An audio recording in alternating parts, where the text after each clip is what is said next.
Hello ndugu wapenzi wasikilizaji wa channel yetu pendwa, habari za muda huu. Kama ndo mara yako ya kwanza unajiunga na channel hii, basi usisahau kusubscribe, kulike na kucomment. Mjumbe na mwanachama wa klabu ya soka ya Yanga Haji Sande Manara El Bugat ameburuzwa katika kituo cha polisi cha Central na rais wa TFF Wallace Karia. Wallace Karia amemshtaki Haji Sande Manara kwa kosa la kudaiwa kuwa amekuwa akimkashifu kwenye mitandao ya kijamii na kuhitaji rais huyo ajiudhuru kwa tuhuma nyingi za kudaiwa na Dar es Salaam Yanga Afrika.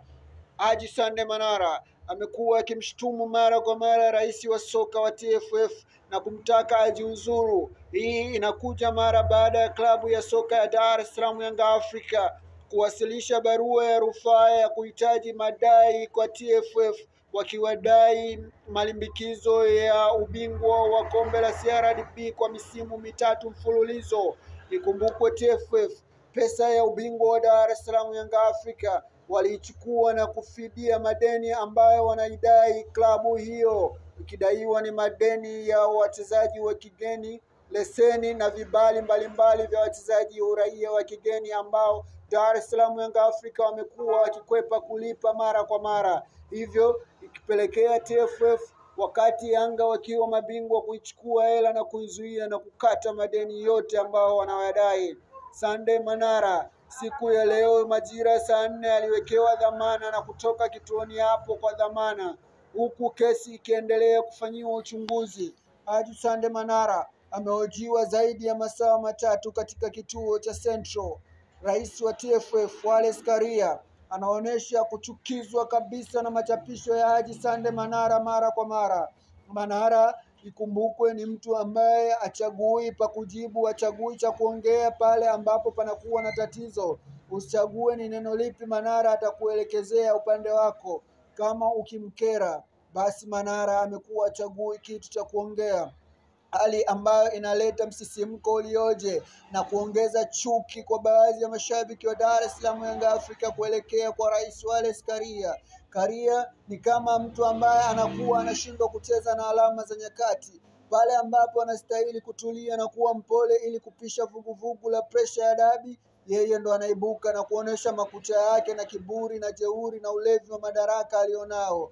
Wallace Karia kwa swala hili ameukosea mpira wa Tanzania, amemkosea Haji Sande Manara El Bugat. Anapaswa kutoka hadharani na kuomba radhi wadau wa soka na wa mpira kwa ujumla. Ukiwa kiongozi mkubwa wa ngazi za juu, upaswa kuendeshwa na presha na mashabiki pamoja na maneno ya hovyo. Unapaswa kuvumilia na kuhifadhi kile unachoongelewa. Iweje ufurahi pale ukisifiwa? Kwa nini uchukie endapo kikosolewa na kuadhibu watu kulingana na cheo chako? Anapaswa kumuomba msamaha Haji Sande Manara na anapaswa kujiuzulu katika nafasi aliyopo haraka iwezekanavyo, kwani ni wazi mpira wa Tanzania umekwisha mshinda.